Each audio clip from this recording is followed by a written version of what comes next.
We're very pleased to talk with Sven Amriian, who's running for City Council for his second term this time around. Welcome to the program, Sven. Thank you very much, Frank. Pleasure to be here. You know, my first question to you would have to be the fact that after being a councilor for one term, which is a 2-year, and you're running for your second term, what did you discover that you didn't expect in your first term as a councilor?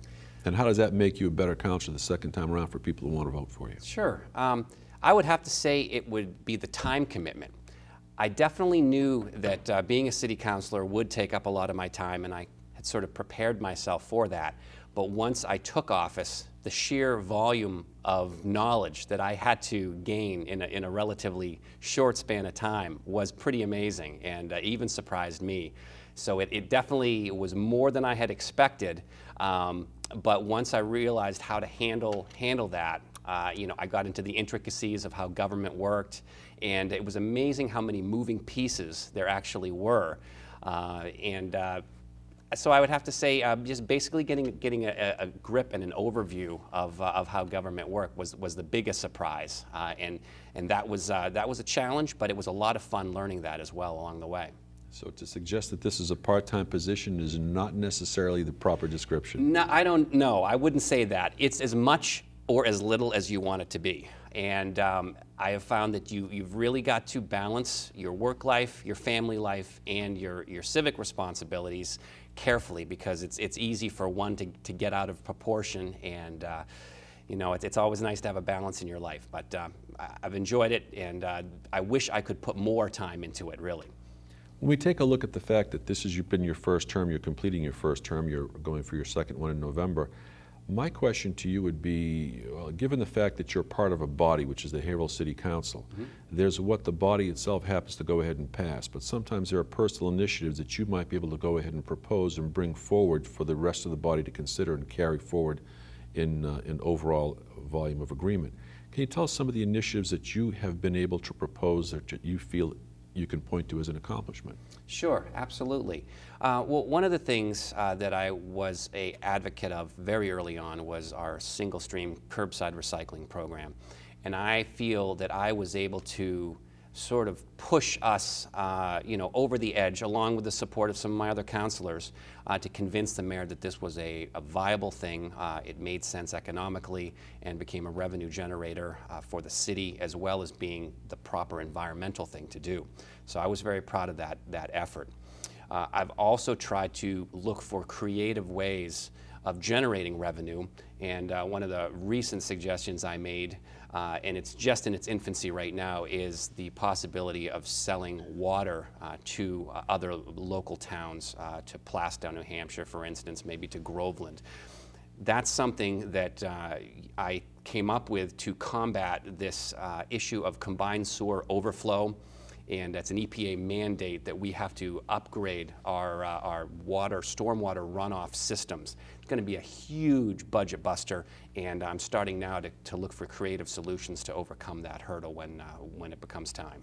So that's one of the initiatives that's on the plate that you'd like to be able to see come to fruition if you're a re-elected councilor. Absolutely. To bring forward. Are there any other initiatives that you see, large or small, that you'd like to go ahead and move ahead with, or revisit some things that some people may have looked at with a different perspective in previous years?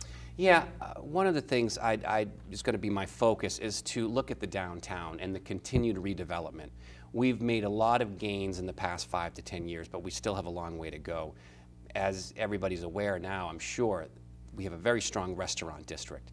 Now it's time to look at our retail side of things and to make that work in harmony with the restaurant district. We have people coming down in the evenings to take part in the restaurants. Now we have to find a way to capture those people and keep them downtown and build the retail side as well. So I'm very interested in sort of dense urban growth and to preserve our open spaces at the same time. I don't want to see Haverhill become another urban sprawl.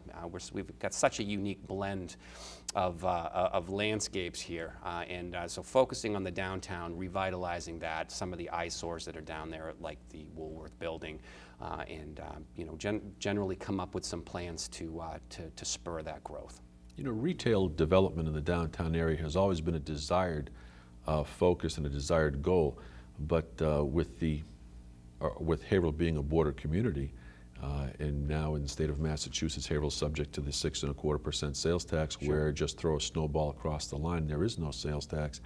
How do you think you'll be able to overcome that type of dynamic? Because that's always looking over every retailer's shoulder.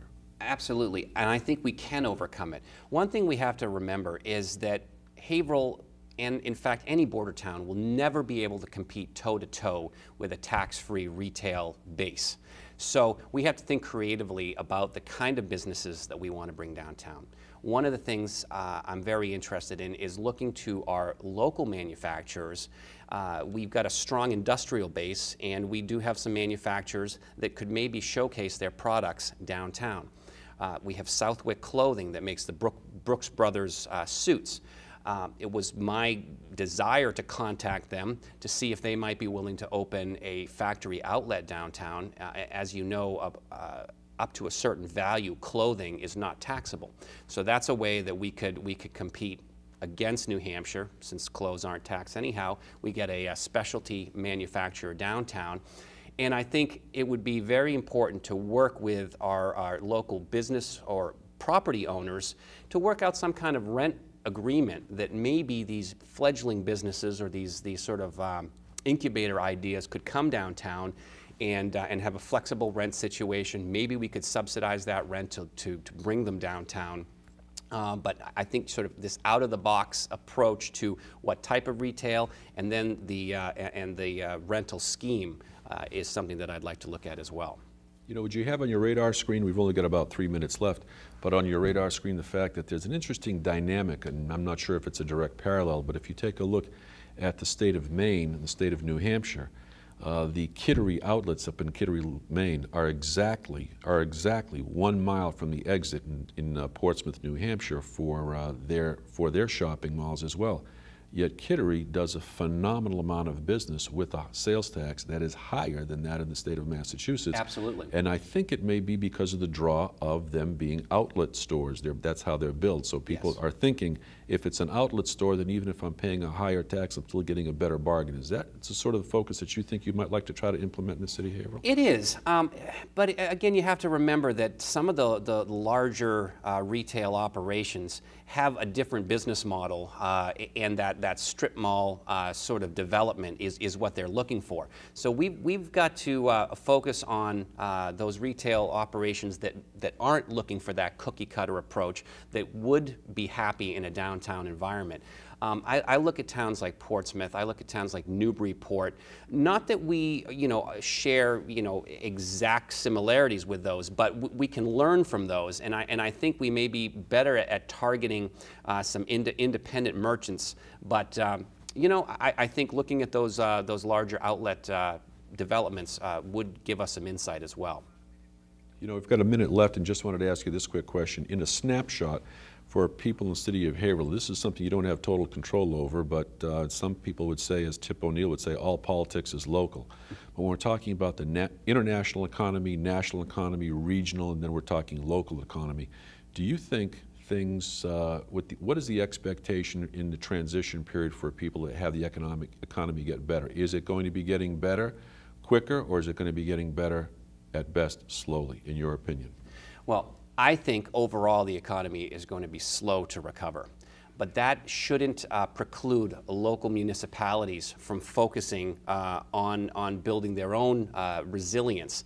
And I think that Haverhill has actually outperformed sort of the national standard through these past 2 years that have been very devastating. We've managed to keep our head above water. We've got a lot of challenges, but I think we need to start looking inward to develop ourselves and not worry about the national stage so much. Thanks very much. Sven Amriian, running for re-election to Haverhill City Council. Thank you. We appreciate your being here. My pleasure, Frank. We'll be back in just a moment. Thanks, Sven. Thank you.